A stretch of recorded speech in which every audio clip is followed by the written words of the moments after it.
Ayun, so magandang umaga sa inyo mga kamotor, mga ka-civic, mga ka-L2, mga kabadya natin dyan.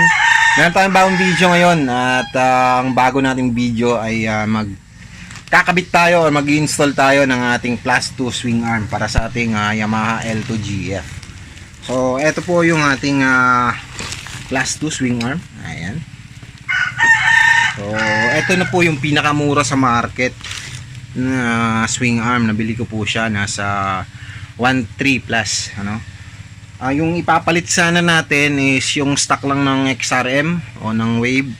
So konti na lang din naman yung diferensya. Tsaka bakal kasi yun, kaya medyo may kabigatan din. Kaya naisip ko na ito na lang na alloy yung kukunin ko, yung binili ko. Ayan. Mas magaan siya, di hamak. Ayan. Tsaka naisipan ko rin palitan tong swing arm nitong Yamaha L2 GF. Kasi nga galing sa sidecar ito. Kaya medyo tabingi ng konti. Papakita ko sa inyo. Sa nakikita nyo, medyo tabingi ng konti yung gulong.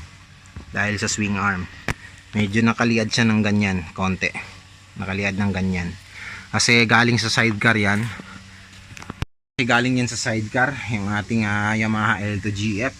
Hinakargahan dati ng halos 15 kasako ng palay.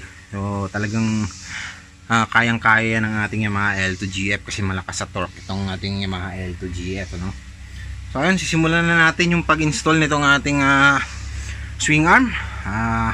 Simulan muna natin sa pagkalas nitong ating lumang swing arm at ang ating lumang gulong.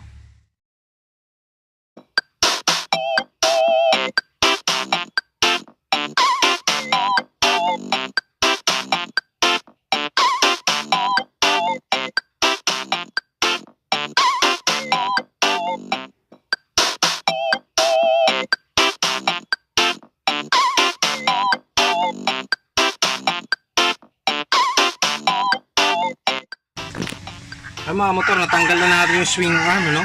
Sobrang bigat. Kasi bakal to. Saka may sapin pa to na bakal ulit. Para mas tumibay para sa sidecar. Kasi makikita nyo yung sidecar namin dito sa Aklan, talagang napakalalaki. Kami lang yung may pinakakaibang sidecar sa buong Pilipinas. So i-install na natin yung ating swing arm na alloy. Grabe bigat oh. Laki ng diferensya.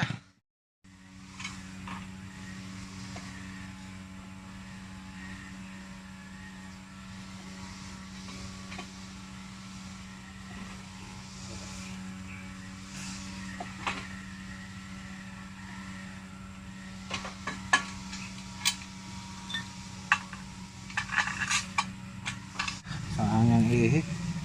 Napakatibay talaga ng ehe ng L2. Yung mga sinuunang motor, eto wala pa rin tama oh. Stock 30 years old. Eto pa rin yung ibabalik natin.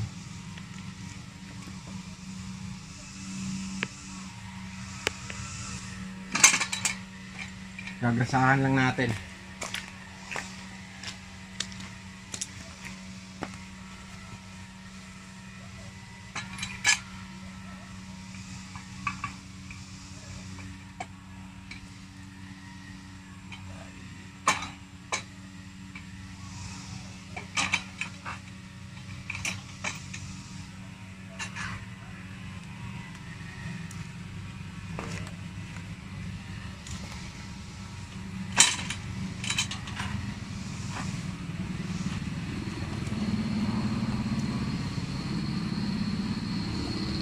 So maglalagay tayo ng washer dito sa labas.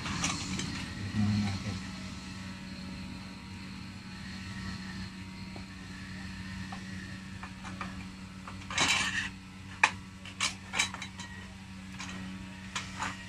Yeah. Okay na, okay. Solid.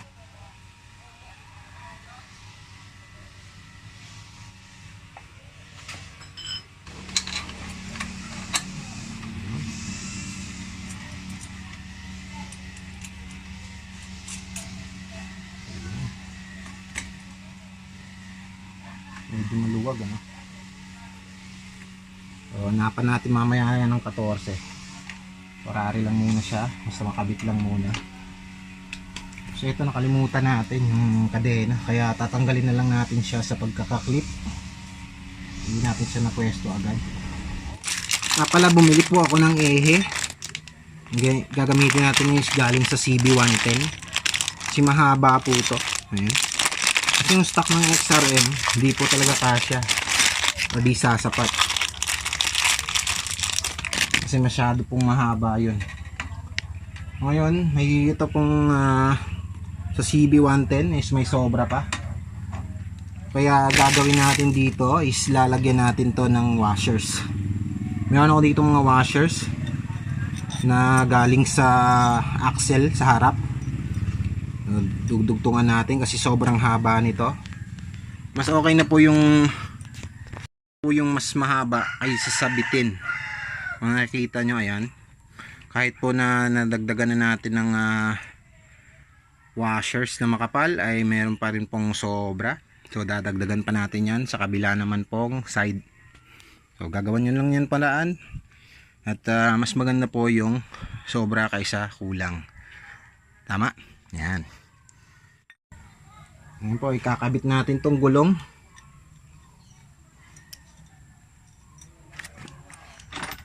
Lagay tayo ng washers. Yan. Washers na sa kabila. Yung gulong natin. This is it. Moment of truth.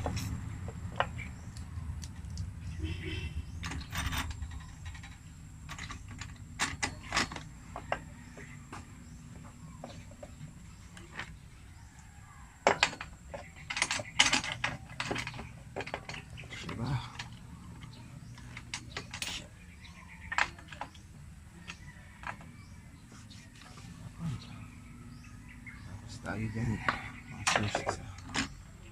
masyado din makapal, hindi na kailangan.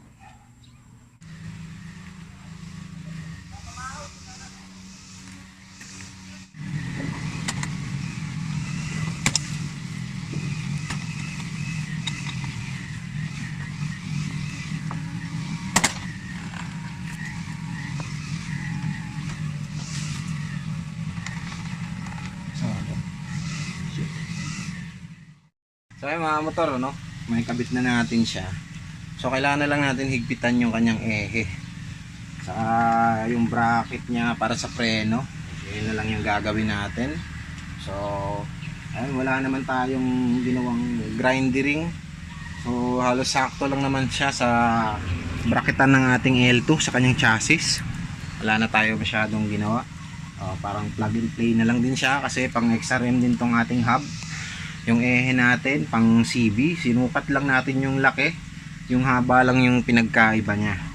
Ayun, so medyo masyado nga mahaba tong ehe natin, pero sabi ko nga sa inyo, mas maganda yung sobra kaysa sa kulang, kasi yung sobra na ehe, kaya nating lagyan ng washers yan. Ayan, so higpitan lang muna natin mga motor at makikita na natin yung finished product nitong ating Yamaha L2GF.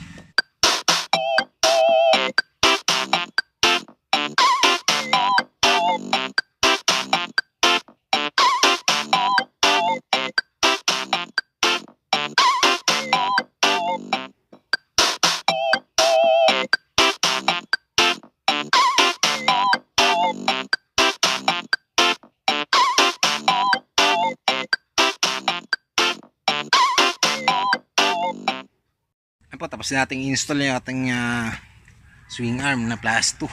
Papakita ko na sa inyo yung konting montage.